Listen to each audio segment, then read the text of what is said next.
أعمالنا من يهده الله فلا مضل له ومن يضلل فلا هادي له وأشهد أن لا إله إلا الله وحده لا شريك له وأشهد أن محمدا عبده ورسوله يا أيها الذين آمنوا اتقوا الله حق تقاته ولا تموتن إلا وأنتم مسلمون يا أيها الناس اتقوا ربكم الذي خلقكم من نفس واحدة وخلق منها زوجها وبث منهما رجالا كثيرا ونساء واتقوا الله الذي تساءلون به والأرحام إن الله كان عليكم رقيبا يا أيها الذين آمنوا اتقوا الله وقولوا قولا سديدا يصلح لكم أعمالكم ويغفر لكم ذنوبكم ومن يطع الله ورسوله فقد فاز فوزا عظيما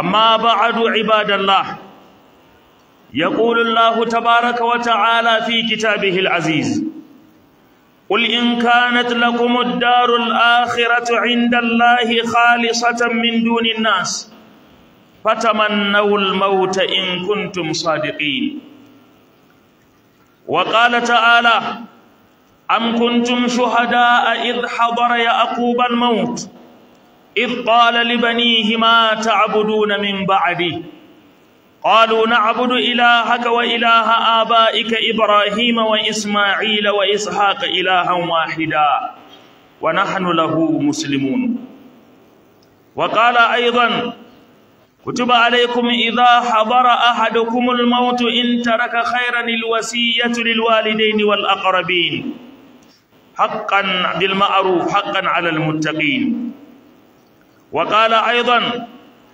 ألم تر إلى الذين خرجوا من ديارهم وهم ألوف حذر الموت فقال لهم الله موتوا ثم أحياهم إن الله لذو فضل على الناس ولكن أكثر الناس لا يشكرون وقال أيضا في سورة آل عمران ولقد كنتم تمنون الموت من قبل أن تلقوه فقد رأيتموه وأنتم تنظرون ويقول أيضا جل في علاه الذين قالوا لإخوانهم وقعدوا لو أطاعونا ما قتلوا قل فادرءوا عن أنفسكم الموت إن كنتم صادقين وقال أيضا كل نفس ذائقة الموت وإنما توفون أجوركم يوم القيامة فمن زحزح عن النار وأدخل الجنة فقد فاز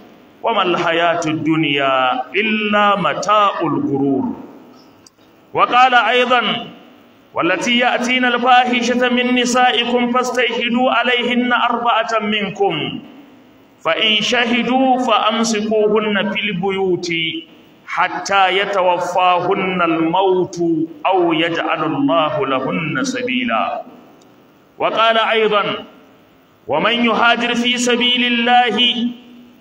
يهاجر في سبيل الله يجد في الأرض مراغما كثيرا وسعة ومن يخرج من بيته مهاجرا إلى الله ورسوله ثم يدركه الموت فقد وقع أجره على الله وكان الله غفورا رحيما أقول قولي هذا وأستغفر الله العلي العظيم الجليل الكريم لي ولكم ولسائر المسلمين من كل ذنب فاستغفروه إنه هو الغفور الرحيم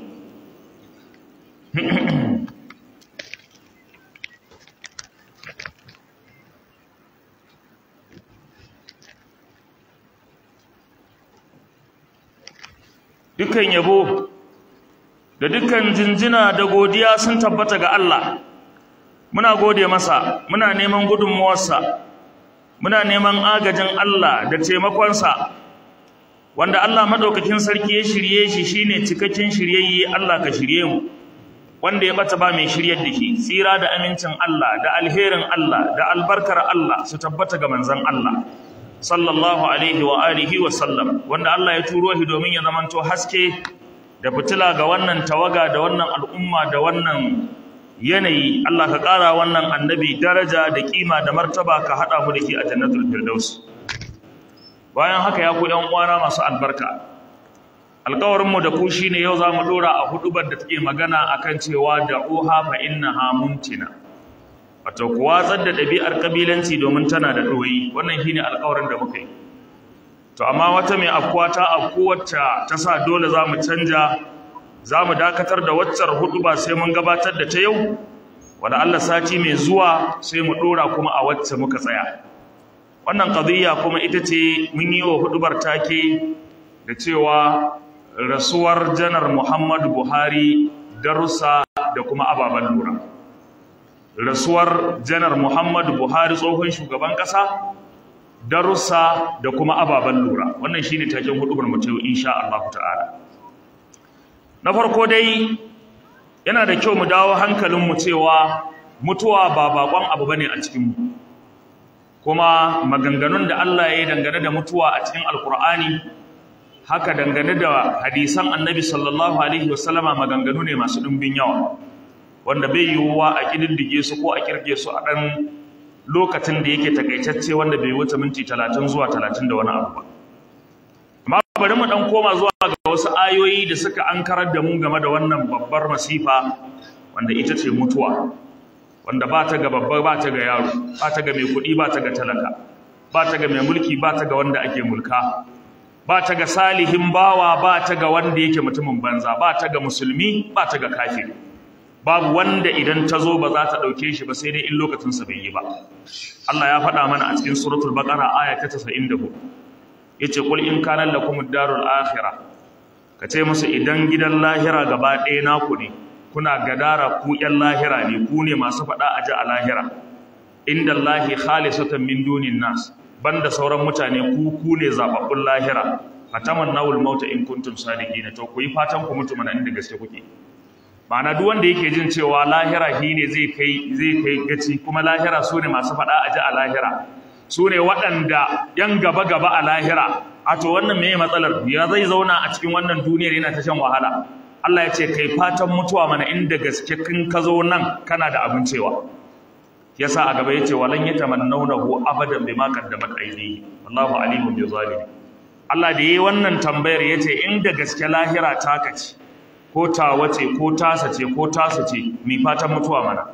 Nan da nan kuma sai Allah ya bada amsa yace wallahi ba za su taba yin fatan mutuwa ba saboda abin da suka san cewa hannunsu sun tsorurta sun aikata wa Allah. Ba wanda zai fatan ya mutu sai dai in ta zama dole a gare shi.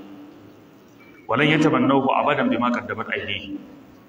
A wani guri Allah yace shin kuna halarce ne lokacin da mutuwa ta halarto wa annabi Yaqub? Ma'ana hatta annabawa mutuwa bata basu ba. Annabi Yaquba ɗaya ne daga cikin manya-manyan bayin Allah, ɗaya ne daga cikin manya-manyan annabawa, amma mutuwa ta zo ta ɗauke shi. Da haka Allah maɗaukakin sarki ya ce, ka ce musu, shin kuna halarta ne lokacin da mutuwa ta zo wa annabi Yaqub, lokacin da ya gaya wa ‘ya'yansa, me za ku bautawa a bayana? Suka ce za mu bautawa Ubangijinka, Ubangijin annabi Ibrahim da annabi Ishaqa da sauran annabawa ga baki ɗaya, mu musulmi ne zuwa ga Allah. A wani guri Allah ya ce kutiba alaikum idza hadara ahadakumul mautu, an ainihin wato rubuta muku in mutuwa ta halarto wa ɗayanku, in taraka khairan, in ya bar wani alheri, ya bar wata dukiya, ya bar wani gado, alwasiyatu lil walidaini wal aqrabin, yayi wasiya ga iyaye ga ainihin wato makusanta. Kamar yadda hadisi yazo wannan magana an shafe ta da hadisin Annabi sallallahu alaihi wasallama, tun daga lokacin da Allah ya hukunta cewa iyaye za su ci gado sai manzon Allah ya ce fala wasiyyata lil walidaini, dan haka ba za a bar cewa a yi wa iyaye kaza da dukiya ba dan suna cikin wanda za su ci gado ka. Wannan yace bil ma'ruf, za ku yi haka da kyautatawa, wannan haƙƙi ne akan duk masu tsoron Allah. Wannan duka yana nuna mana. A wani guri cikin suratu Ali Imran Allah ya ce walaqad kuntum tamannawna al-mauta, kun kasance da kuna fatan mutuwa min qabli an talqahu, kafin ku gamu da mutuwar. Faqad ra'aytumuhu wa antum tanzuruna, yanzu ga ta kun ga mutuwar kiri da muzu, sai kuma gashi wasun ku ba sa so su ainihin wato mutu din.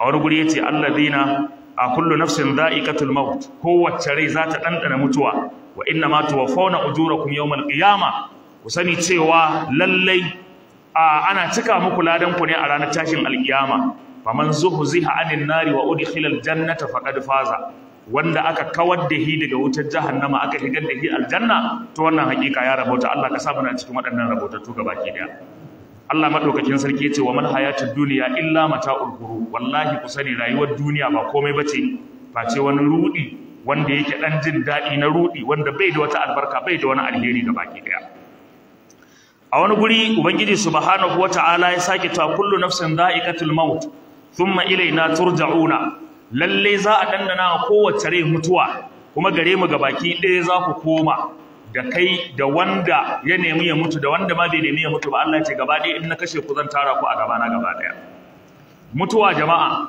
ba ta ga salihi ba ta ga mutumin banza yasa Allah ya kashe manyan bayin Allah kuma ya kashe manyan kangararrun Allah Allah ne ya kashe Fir'auna kuma Allah ne ya kashe Annabi Musa Allah ne ya kashe ainihin wato Annabi Musa sannan ya kashe Hamana da Qaruna Allah madaukakin sarki shi ya kashe duk wani babban mutum a fannin tafarkin Allah da biyayya ga Allah kuma shi ne ya kashe duk wani babban mutum a tafarkin sabawa Allah subhanahu wata'ala daga cikin inda ya kamata mu gane mutuwa wani abu ne wanda la mahalata ba wata makawa ba wata matsira ba wata maguda shine mutuwar annabi Muhammad qablihi ar-rusul sai ya ce afa in mata aw qutila annabi Muhammad da kafin shi yazo wasu manzannin sun gabace shi yanzu idan ya mutu kaga kenan ake zai mutu aw qutila ko kuma ma a ce yaki aka je aka kashe shi in qalabtum ala aqabikum yanzu sai ku juya ku bar addini saboda mutuwar manzan Allah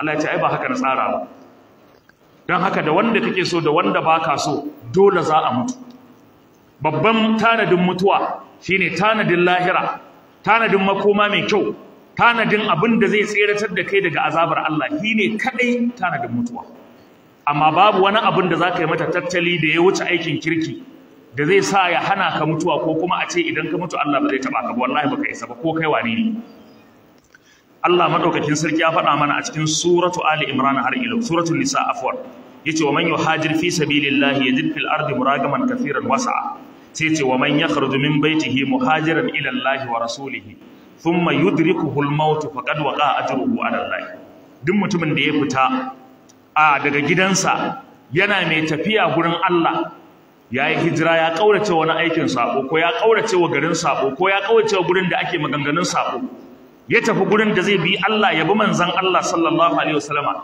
Allah ya ce thumma yudrikuhul maut yana kan hanyar tafiya wannan guri da zai samu sakewa yayi abin da Allah ya aiko shi sai mutuwa ta riske shi Allah ya ce faqad waqa'a ajruhu ala Allah wannan mutumin lalle ladan sa zai ya tabbata a gurin Allah zai samu lada a gurin Allah Allah zai sa shi a aljanna Allah ka saka mu gabaki daya wa kana Allahu ghafurur rahima Allah lalle mai yawan gafara ne ainihin wato mai yawan rahama ne ga baki daya a wani guri Allah madaukakin sarki yake ce mana wa huwal qahiru fawqa ibadihi shi Allah shine marinjayi a burbushin bayinsa wato yana saman bayinsa kuma ya rinjaye su wa yursilu alaikum hafazatan kuma yakan turo muku masu kula muku da ayyukanku mala'iku kenan masu kididdiga hatta idza jaa ahadakumul maut Allah yace har sai mutuwa ta zo wa ɗayanku tawaffathu rusuluna sai manzanninmu su kashe shi wa hum la yufarrituna ba sa sakaci game da aikin da nasu kansu ma'ana ubangiji subhanahu wataala yana nuna mana shine wato marinjayi a sama da mu ya rinjaye mu yafi karfin mu ba yadda muka iya da Allah kawai sai dai mu bi shi duk abin da zaka yi wa Allah wallahi tallahi sai ka bi shi ba a martsagiranci ba a masa abin nan shiga hanci da kudundune ba a daka masa tsawa ba a yi masa abin nan ainihin wato nunkufurci ba a masa kangara ba a mar taurin kai ba a nuna mar isa da babakere ba a iya kai gare shi ballantana a cutar da shi yasa cikin hadisi annabi Muhammadu sallallahu alaihi wasallam cikin 40 an-nawawi hadisul qudusi manzon Allah sallallahu alaihi wasallam yace Allah yace ya ibadi innakum lam tablughu durri fatadurruni ai ba ku isa ma ku iso inda nake ba ballantana ku iya cutar da ni ba yadda ka iya da Allah babban abin da zai hada ka da Allah lafiya shine biyayya gare shi kawai da haka Allah ya ce ni ne marin jayi a burkushin ku a sama da ku kuma ina turo muku wanda zai kula da ayyukanku da harkokinku da shigarku da fitarku.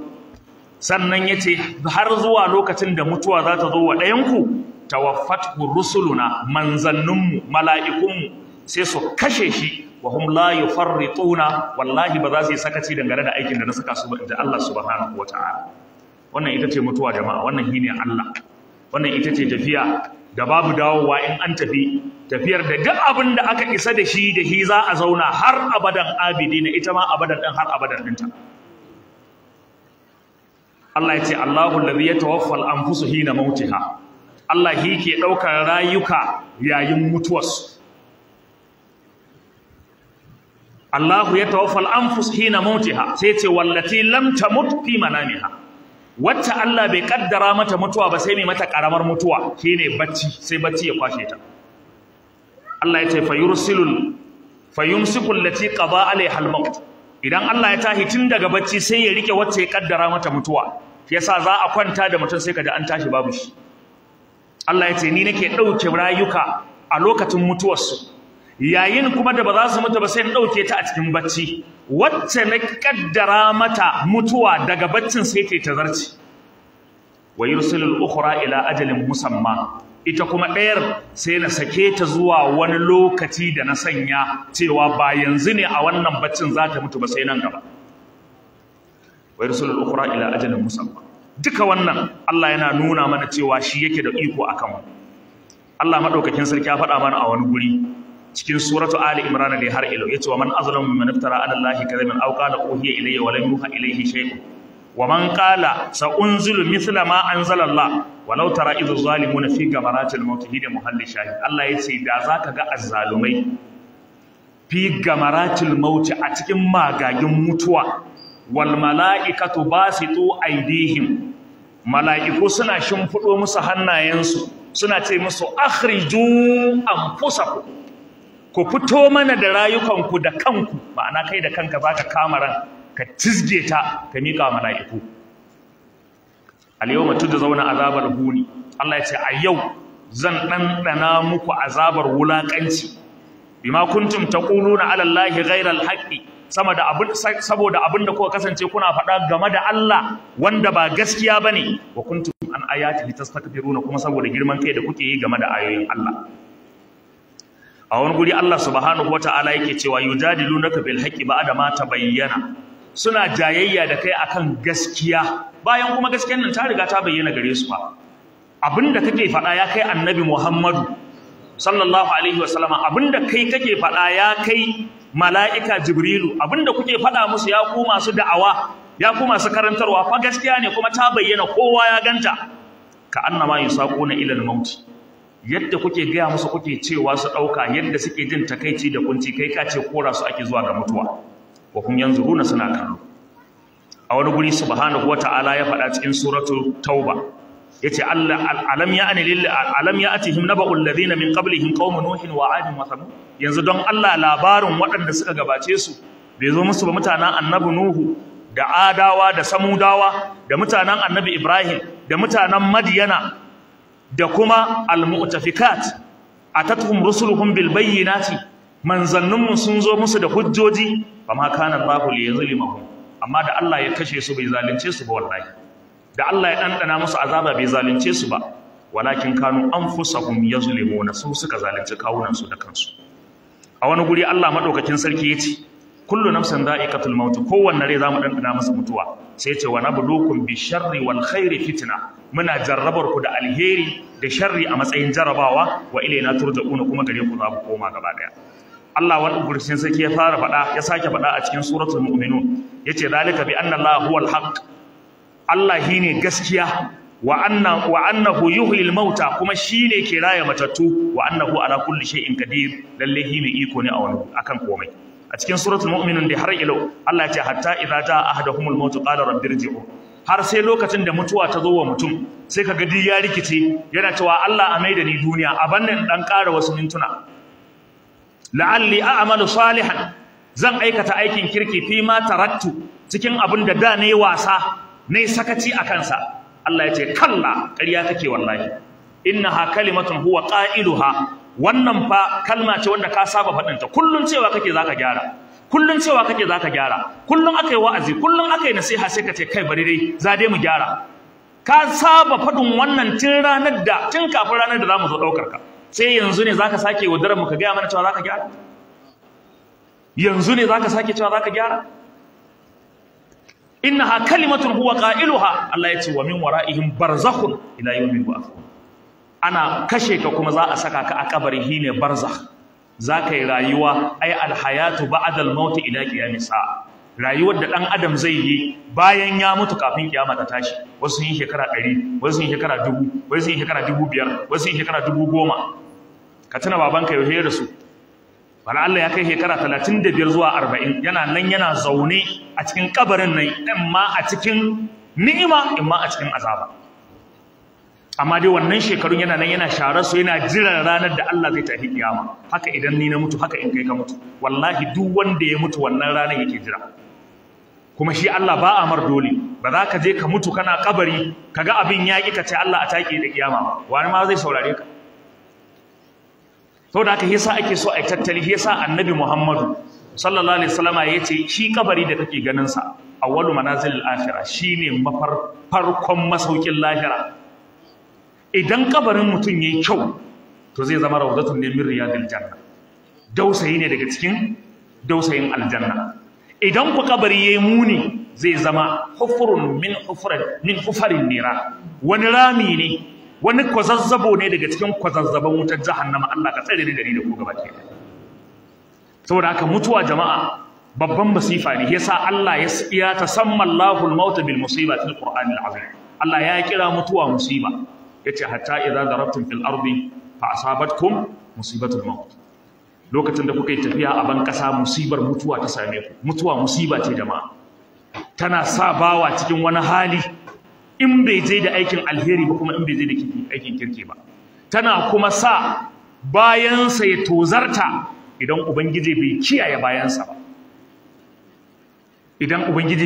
bayansa ba wannan yana sa bayan da tozarta Allah kai mana rahama idan mun mutu sannan ka kyautata bayan mu idan mun bar duniya ya Allah muna roƙonka wannan alfarma ya Allah kai mana wannan alfarma ya Allah da haka ubangiji subhanahu wataala ya bayyana mana ayoyi dai jama'a ba za su kirgu ba za su kididdigu ba dangane da maganar mutuwa wallahi ba za su kididdigu ba a cikin mintunan da nake muku magana a halin yanzu to bari mu je zuwa matsala ta gaba to tunda mutuwan nan dole ce kuma mun ji cewa ta ainihin wato a ɗauki mutane masu kirki ta ɗauki mutanen banza kuma ta ɗauki waɗanda suke mutanen arziki ta ɗauki mutanen da ba na arziki ba to shikenan sai aka ce mutum ya mutu menene haƙoƙinmu akan mutum idan ya mutu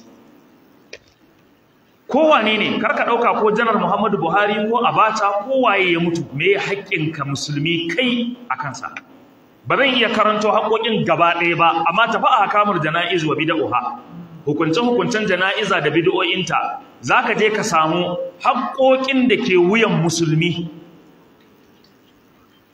wanda Allah ya ɗora masa idan ɗan uwansa musulmi ya mutu daga cikin haƙoƙin shine akwai masa addu'a na samun rahama yasa hadisi ya tabbata annabi sallallahu alaihi wasallam yace idan kuka ji labarin mutuwar ɗaya daga cikin ku roƙa masa Allah subhanahu wataala ya gafarta masa na farko ku yi istirja'i inna lillahi wa inna ilaihi raji'una bayan kun yi istirja'i ku nemi Allah madaukakin sarki ya ji kanshi ya gafarta mishi abu na biyu inda hali ku je kan gawarsa ku yi mar sallah abu na uku ku raga shi makabarta abu na hudu ku yi masa addu'ar samun rahama a makabartar har ruwaya ta zo cewa ana so a yi wa mutum addu'a kamar kwatankwacin a yanka raƙumi a sadaukar da naman shi da Allah jama'a awa ɗaya ana iya ranka raƙumi a sadaukar da naman shi zai yi wahala sai dai awa biyu saniya ma ake karewa da ita a ce an raba namanta a cikin awa ɗaya ko awa biyu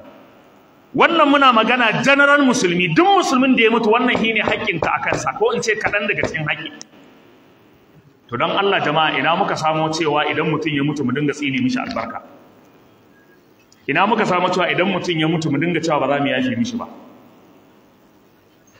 hadisi ya tabbata annabi Muhammad ya ce la tasubbul amwat kar ku zagi matattu wannan ladin annahiya ce, la ce wacce ta hana ka aikata wani abu. La tasubbul amwat, kar ku zagi matattu, in ji annabi Muhammadu. Matattun nan hadda babana, hadda babanka, hadda babansa, hadda kowaye ne, in dai musulmi ne, annabi ya ce kar ka zage shi idan ya mutu. Sai ce fa innahum qad afbau ila ma qaddamu ko ila ma quddim, domin su matattu sun riga da sun gabata, sun kwaranya zuwa ga abin da suka gabatar wa kansu. Ina ma'anar wannan magana? Ma'ana tasu ma ta ishe su. Babu wani ɗan adam a duniya da yake zama abin tausayi na yankan shakku komai matsayinsa a duniya, na rantsi da Allah, sama da mutumin da ya mutu. Daga lokacin da mutum ya mutu, in dai kai musulmin arziki ne, in dai kai bawan Allah ne na kirki, in dai kai mutumin kirki ne, to ka san cewa wannan mutumin abin a tausaya mishi ne, ba abin kuma da za a sake bin sa da wasu abubuwa bane ba.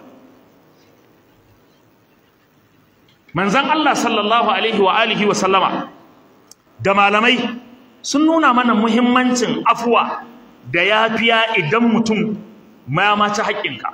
Yasa ma malamai suna da karin magana, suna cewa la taj'al ragabatal intiqami taharmuka thawabul afwi. Kada kwaɗayin ɗaukar fansa ka ce kai baka yafe ba ko baka yarda ba, ta hana ka menene, wato samun ladan afuwa da za ka yi wa wani.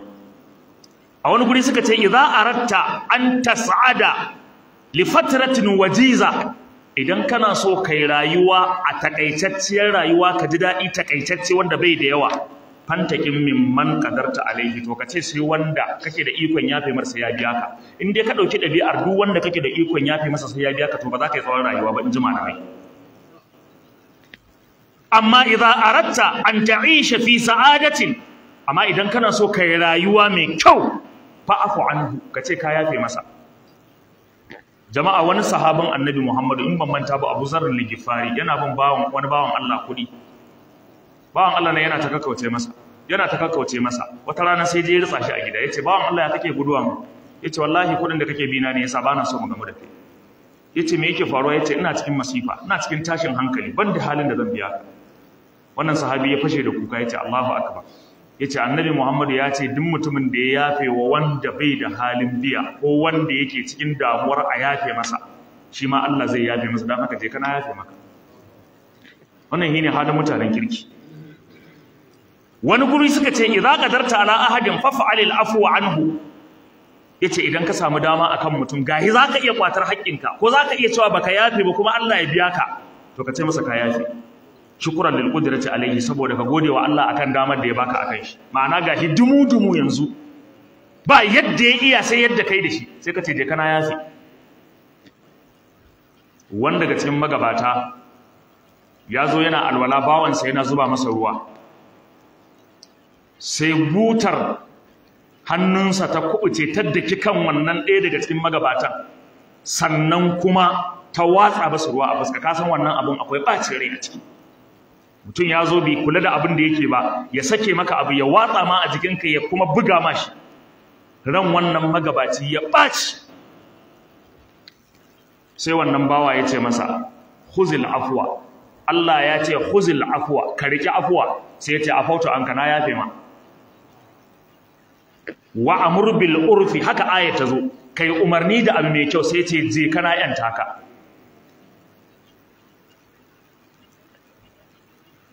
Kuzul afwa wa amir bil urfi, kai umarni kuma da mai kyau, sai ce je kana yanta ka. Sai ce wallahu yuhibbul muhsinin, Allah kuma yana son masu kyautatawa. Sai ce ku je ku bashi dirhami 10,000 sadaka, ka tafi garin ku kawai. Laifi yamar afuwa, ya yafe masa, ya yanta shi, kuma ya bashi kyauta, saboda suna neman yardar Allah. Amma kai kana nan kana cewa kai baka yafe wa Janar Buhari ba, saboda baka da hankali. Idan baka yafe wa Janar Buhari ba, in Allah ya yafe miki, ya za ka yi da shi? Ko Allah bai da iko ya yafe masa? Yana da iko ya yafe masa. Mutumin da ya tafi lahira, tasa ta kare jama'a. Yanzu ta wanda suke raye ne ake magana. Kar ka zamanto mai zuciya mara imani, zuciya mara takawa, zuciya mara laushi. Wanda daga cikin magabata yake cewa la lazzatul afwi wallahi ɗanɗanon yafiya a cikin zuciya a'azabu min lazzati tashaffi wallahi ya fi ainihin wato ɗanɗano sama da abin ainihin wato cewa sai an kwata ma cinka. Ma'ana misali a ce yau kana bin wani miliyan 100 to daɗin da zaka samu a rayuwarka ka ce ka yafe mar ya fi daɗin da zaka samu an baka miliyan 100. Yace mafi munin kuma abinda mutum zai yi akan wanda ya samu iko akan shi shine yace bai yafe masa ba, shine mafi muni. Wani daga cikin magabata ana ce masa al-Muhallab bin Abi Sufra yana cewa ma shay'un abqa lil mulki min al-afu, yace babu abin da yake dawwamar da mulki, yake dawwamar da matsayin mutum, yake sa Allah ya dinga baka dama a rayuwarka sama da a ce kai mai afuwa ne ga mutane. Huwa khairu manaqibil muluki, daga cikin abubuwan da Allah ke mutane na mulki da matsayi a rayuwa shine Allah ya saka mutum mai yafiya da afuwa ga mutane. Dan haka malamai suka ce ita afuwa hali ne mai karamci, yana daga cikin ɗabi'un Annabi sallallahu alaihi wasallam. Kamar yadda muka faɗa cikin suratul A'raf, Allah ya ce khudhul afwa wa amr bil urfi, ka rafi afuwa ka dinga umarni da mai kyau. A wani guri yace fasfah safhil jamil, safhal jamil, fasfah safhil jamil, ka ainihin wato ya afuwa mai kyau. Kai ko ayar da Allah ya ce ka ɗauki fansa in an maka ba daidai ba, wa in aqabtum fa aqibu bi mithli ma uqibtum bihi, me yace a gaba? Sai yace wala in sabartum la huwa khairul lisabirin. Idan an muku ba daidai ba, Allah ya ce na ba ku dama ku ɗau fansa, ku ce ba ku yadda ba, kana da yanci ka ce baka yadda ba. Allah ya ce amma ka sani inda zaka yafe da yafi maka alheri. Allah madaukakin sarki ya faɗa mana a cikin suratul nur, yace wal ya'fu wal yasfahu ala tuhibbuna an yaghfira Allahu lakum. Ɗaya ne daga cikin sahabban Annabi Muhammadu jama'a, sayyidina Abubakar in ban manta ba. Sayyidina Abubakar baban Nana Aisha. Nana Aisha lokacin da aka yi mata kazafin tayi zina, to an samu wasu daga cikin sahabbai su ma sun ɗauki wannan jita-jita sun yi ta yayatawa, saboda sun ɗauka maganar da gaske ne. Shi yasa Allah a cikin suratul nur ya dinga jan hankalinsu, yace lokacin da kuka ji labarin nan me yasa ba ku yi zaton alheri ga Nana Aisha ba, me yasa ba ku yi mata zaton alheri ba, kuma kuka ɗauki magana kuka ta yadawa. Ya'izukumullahu an ta'udu li mithlihi abadan in kuntum, Allah yace ina jan hankalinku kar ku sake jin wata magana mummuna akan ɗaya daga cikin bayina, ku koma kuna yayata ta da har abada ban yadda ku sake yin haka ba in dai ku mu'minan gaskiya ne. Allah ya dinga wa sahabbai faɗa, karanta suratul nur. To akwai wani sahabi ana ce masa Mistah ibn Usasa. Wannan Mistah ibn Usasa yana daga cikin manya-manyan wato sahabban manzon Allah, kuma yana daga cikin bayi da suke zaune a gidan Sayyidina Umar. Yana masa Sayyidina Umar dan wasu hidimomi. Sayyidina Umar ya dauke masa duk abu na rayuwarsa da cinsa da shansa da suturarsa da komai. Sayyidina Abubakar afwan ya dauke masa komai.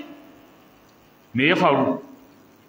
Shi ma sai ya zama ya shiga, kuma abin dole akwai abin haushi. Mutum ne ka dauki nauyinsa a gidanka, kana daukar dawainiyarsa, sai ya ji labarin kayi wani abu ko yarka tayi wani abu. Don Allah ya kamata ya zama cikin masu kare ka ko bai kamata ya zama ba? Ya kamata.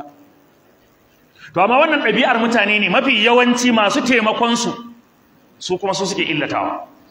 Wannan ɗabi'ar mutane ne, kun ga har a zamanin sahabbai an samu wannan matsalar. Wanda ke maka rana abin nan mai maka inuwa kai kuma shi kake masa rana. Dan haka Mista yana cikin gidan Sayyidina Abubakar, amma wallahi shi ma sai ya shiga cikin masu yada waɗannan maganganu. Ai na Aisha, ai an ce kaza, ai an ce kaza. Sayyidina Abubakar da ya ji wannan labari sai ce to ba matsala, Mista yanzu ni za ka yi wa haka, ni ina ɗaukar nauyinka, ka ji labari game da ‘yata, maimakon ka lalubo hanyoyin uzuri kai mata, kuma sannan sai ka dawo kai ne kake yayata wannan magana. Yace to daga yau ka bar gidana, ba na buƙatar a gidana, kuma duk abin da nake maka ba zan sake yi ba daga yau. Sayyidina Abubakar ɗan adam ne jama'a, ana iya ɓata masa rai, ana iya faɗa mar magana da za ta haifar da hankali, da haka yayi hukunci irin na ɗan adamtaka. Amma saboda darajar Sayyidina Abubakar a gurin Allah da kimar da yake da ita, sai Allah ya sauke aya akan wannan maganar Sayyidina Abubakar. Allah ya ce wala ya'tali ulul fadli minkum wasa'ati an yu'tu ulul qurba, sai ce wal ya'fu wal yasfahu ala tuhibbuna an yaghfira Allahu lakum wallahu ghafurur rahim. Allah ya ce kada wanda Allah ya yi wa falala a cikin wanda Allah ya ba su matsayi, wanda suke da dan kuɗi, wanda suke taimakon wasu gajiyayyu, wanda suka ɗauki nauyin wasu jama'a dan sun musu ba daidai ba su ce ba za su sake taimakon su ba. Wani ya afu wani yasfahu. Allahu akbar. Allah ya ce ku yafe mana, ku yi afuwa mana. Yanzu kai duk waɗannan ayoyin ba su rarrahi zuciyarka cewa in wani Allah ya ɗauki rayuwarsa ko menene ya ainihin wato taɓa naka ka yafe masa ba, kai ma ka nemi yafiyar Allah ba. Allah ya ce wal ya'fu wal yasfahu, ku yafe ku yi afuwa mana. Ala tuhibbuna an yaghfira Allahu lakum, ku ba ku so Allah ya muku gafara ne? Allahu akbar. Sai na Abubakar yana jin wannan aya sai rushe da kuka. Ya zo gurin manzon Allah sallallahu alaihi wasallam ya ce ya rasulullahi wallahi inni la uhibbu an yaghfira Allah. Wallahi manzon Allah ina so ni ma Allah gafarta mu dan haka na ya kai mista. Yazo ya ci gaba da daukar abin da yake dauka a gidana. Ya ci gaba da karbar abinci. Ya ci gaba zan dinga dinka mar sutura. Zan dauki nauyin makarantar shi. Zan taimaka masa har duniya ta nade ba zan daina ba ya manzon Allah. Da haka ƴan uwa maganganu da mutane suke yi. Wannan bawan Allah ya masa rasuwa. Na farko ina so ku gane mas'alar sai abin nan ainihin wato Janar Muhammadu Buhari tana da abubuwa da yawa da ya kamata mutane su lura. Abu na farko mutumin nan bisa ga dukkanin abin da ya bayyana wallahi ya nuna mutumin nan bai ci kuɗin al'umma ba shi.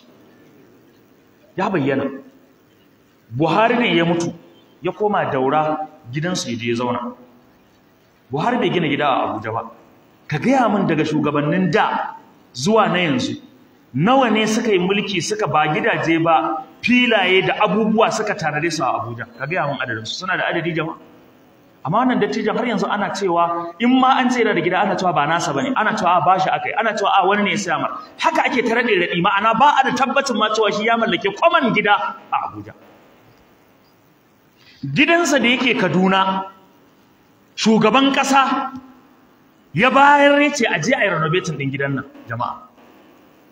Saboda gidan tun 80s ko 90s da ya gina shi bai sake taɓa shi ba, haka yake zaune. Sanda aka je aka rusa wasu gurare, aka farke wasu gurare, aka gina wasu gurare, aka gyara wasu gurare, sannan guraren nan suka abin nan gidan nan ya dan dawo za a kalle shi. Waɗannan alamomi suna nuna mutumin nan muna kyautata mar zato in dai ba wani abu idan ya bayyana ba gaba ba mu san gaba ba, amma dai zuwa yanzu abin da muke fahimta kenan. Abu na farko kenan. Abu na biyu, wannan bawan Allah dama daga cikin matsalan mulki shine zaka samu abubuwa da yawa wallahi ba kai zaka yi su ba, wanda suke kewaye da kai ne zaka yi su, za su yi su. Sannan a matsayinsa na wanda shekaru sun riga sun kan masa, bai da cikakkiyar lafiya, ga yawan shekaru, wallahi akwai abin da babu yadda ya iya da shi, na rantse da Allah haka zai faru kuma yana gani ba zai iya magance shi ba. Jama'a yar aduwa daga cikin abin da ya bayyana cewa shi yin ajalinsa shine wani cin amana da aka yi wa ƙasar nan dangane da gyara wutan nefa. An kawo kuɗi, gwamnatin Saudiya ta ɗauki nauyi za a gyara wutan nefa, an gama komai, aka ɗauki kuɗaɗen da kayan aikin da komai aka danka wasu 'ya'yan sarakuna da 'ya'yan wasu manya akan za su yi contract ɗin wannan aiki, suka kwashe kuɗin gaba ɗaya. Kuma aka hana 'yar aduwa ɗaukar mataki a kansu. Ranar da aka zo aka gaya mar gaba ɗaya fa babu wannan kayan aiki, babu wannan kuɗi, wanda ya gaya mar magana ya ce da ya sidda kansa haka akan santa tebur yana ɗagowa asibiti aka wuce da shi. Jinyar da ta tashi wanda bata sa ya rayu ba daga ƙarshe ajalinsa, saboda ga laifi kuma an hana a hukunta wanda suka yi. Ga matsala, alheri ya zo wa ƙasa, za a gyara ƙasa, wasu tsiraru sun wargaza abin. Don haka abin sai ya ƙwaƙule shi a zuciya, ya nunkufurce shi, abin sai ya tayar mar da rashin lafiya, dalilin da ya sa Allah maɗaukakin sarki ya ɗauki rayuwar shi. Akwai abubuwa da yawa waɗanda janar ya yi ƙoƙarin su gyaru, Allah bai ba shi ikon gyarawa ba, kuma ba shi ne zai bi gari ya je ya gyara wannan abin. Ministoci tsakanin ma'aikata, ministoci da waye, sanda mutumin nan ya ba wa arewacin Najeriya mutum 86. Mutum 86. Duka 'yan arewa ne kuma kaso 75 ɗinsu musulmi ne. Bai wuce kaso 15 ne cikin 100 ko 25 suka zama ba musulmi ba. Wa zai gyara mana? saboda haka cewa da zaka ce ba za ka yafe ba, kana da damar ka faɗa haka wala Allah, amma ka sani ko kai yau ka mutu kana neman masu yafe ma. Kuma al'amarin mulki abu zai iya faruwa a mulkin ka baka san kai ba. Yanzu ko nan masallacin ga su baban Maryam ga saura, wata ran za a yi wani abu wallahi ba ni ne ba kuma ban san an yi ba, amma dole an tashi kanwa za a kawo kaina, za a kawo, za a ce ai liman ne. Gidanka abu zai faru, matanka ne suke tsururta wannan shegantakar, suna zubar ma da mutunci, amma al'ummar anguwa su ce ka gani ya bar gidansa ya lalace, ya sake musu abinda suka dama suke yi. Wannan shine al'amarin shugabanci fa jama'a, yana da hatsari, yana da abubuwa a cikinsa. Lokacin da aka kashe Sayyidina Husaini zamanin mulkin Muawiya ko Yazidu dan Muawiya, duk gaban tarihi idan ka je kana bincikawa zaka samu Yazidu bai san an kashe Sayyidina Husaini ba, wallahi tallahi bai sani ba. Amma tun daga wancan lokaci har rana mai kamata yau, kowa na ayyanta ya laifin kashe Husaini a wuyan Muawiya. Sai mu ahlus sunna muna gode wa Allah, mu ne kadai muka ce ba mu yadda Yazidu ne ya kashe Muawiya ba, abin nan ya kashe Husaini ba, amma a zamanin mulkin sa aka kashe shi. To akwai laifin da wallahi a mulkin ka za a yi shi baka san an yi ba, baka da hannu a ciki. Wasu ne wanda suke karkashin gwamnatin ka suka yi, amma kai baka da hannu a cikin wannan lamari. Yanzu duk waɗannan ma sai mu ce ba mu yafe wa janar ba tsakaninmu da Allah. Saboda haka akwai ganganci cikin maganganu. Akwai fa wanda na gani yana nan akan wayata, na yi saving din bidiyon, yana cewa da a ce idan aka roƙe ya yafe wa janar Buhari, in ya yafe masa Allah hi ma zai yafe masa ya higa aljanna, wallahi ya gwammace ya higa wutar jahannama. Ni na ga bidiyon, in mun tashi ka zo in nuna ma. Wane irin ganganci ne muke wa Allah ne kan jama'a? Wane irin tabargaza ne muke wa Allah? Cewa fa ka yafe din nan fa ba ana cewa ne ɗebo ladanka ka tura mar kabarin shi ba. A'a, ka ji da naka, ka bar shi ma ya ji da nasa. To abin da ya jawo waɗannan matsaloli jama'a, wato ba mu da aƙida ne mai kyau, ba mu da tauhidi mai kyau, babu tarbiyya kuma. Idan mutum yana da aƙida mai kyau, yana da tauhidi mai kyau, ku sani da duk duniya yanzu maganar ta ake cewa in Allah ya ga dama ka ce ma ba za ka yafe wa janar ba, Allah zai iya yafe masa. Jama'a, Allah yana da iko ko bai da iko? Yana da iko. Yana da iko. Me dalili da yasa Allah yake da iko? Na farko dai Allah ya faɗa mana inna Allah la yaghfiru an yushraka bihi, amma wa yaghfiru ma duna zalika. Shin harkar shugabanci tana cikin ma duna zalika ko ba ta ciki? Na rantse da Allah, idan Allah ya taimaki Janar Buhari ya je da kyakkyawan tauhidi, Allah zai iya yafe masa. Wannan ita ce aqidata.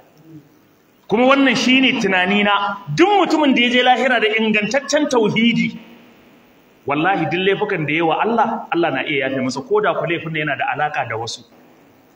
Domin iya laifin da Allah zai dawamar da mutum a wuta shine laifin shirka. To amma anan kuma a gurguje zan ja hankalinmu. Wannan kuma kar ya baka dasisi ko kai shugaba ko kai waye ya zama ka ce okay, wato abin haka yake, a to bari mu ci gaba da cin amana tunda dai in mun mutu da tauhidi za mu samu rahama. A'a, ita azabar Allah da bala'in Allah da ukubar Allah gamuwa da hima ba a so, balantana a ce an shiga. Hatta waɗanda Allah zai wa ukuba ya yafe musu daga baya, ba haka aka so ba jama'a.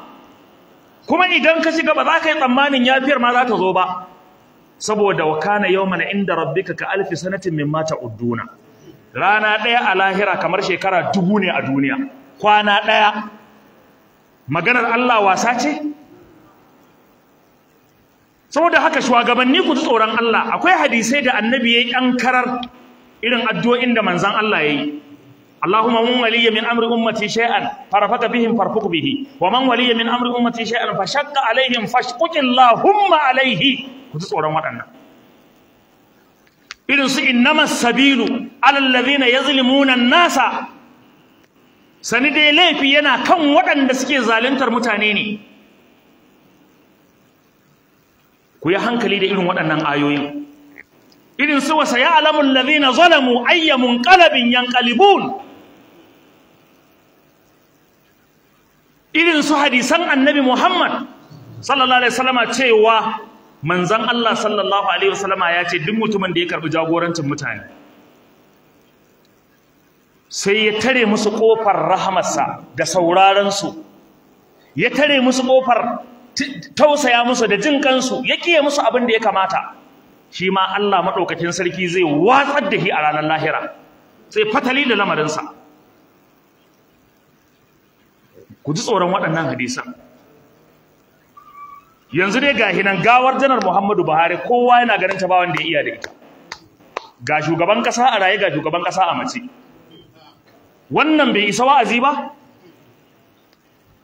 Ga rami, ka dinga kallon bidiyoyin janar lokacin da ake rako shi da convoy sun fi guda 100 suna bansa manya-manyan jifa-jife, babu ta ƙasa da miliyan 150 sai 200 sai sama. Kuma ka kalli bidiyo lokacin da ake tona ƙasa ana turbuɗa shi a ciki. Don Allah jama'a, wannan bai ishi mutum wa'azi ba?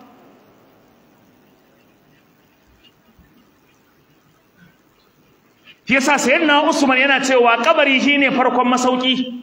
Idan in aka magana mutuwa ma shi bai kuka, sai an yi magana kabari sai rushe da kuka. Aka tambaye me yasa, yace shi kabari ba shine farkon masaukin mutum. Idan ka samu alheri a cikin sa to kiyamar ka in ta tashi baka da matsala, amma idan ka gamu da sharri tun daga nan har kiyama ta tashi a cikin matsala kake. Wannan bai ishe ku shugabanni wa'azi ba? Naga gwamnoni da yawa suna gurzar kuka ka shirban. Muna kyautata musu zaton tsoron Allah ne da imani yasa suke wannan kuka. Allah ya sa musu imani a dalilin rasuwar janar ya Allah. Mun ga ministoci da yawa suna zubar da hawaye saboda suna ganin ga wanda yake ogansu a da, idan ya furuci kwaya ɗaya ƙasar nan za ta iya gyaruwa, haka in ya furuci kwaya ɗaya ƙasar nan za ta iya rikicewa. Amma yau gashi yana kwance za su turbuɗa shi a rami, babu yadda suka iya.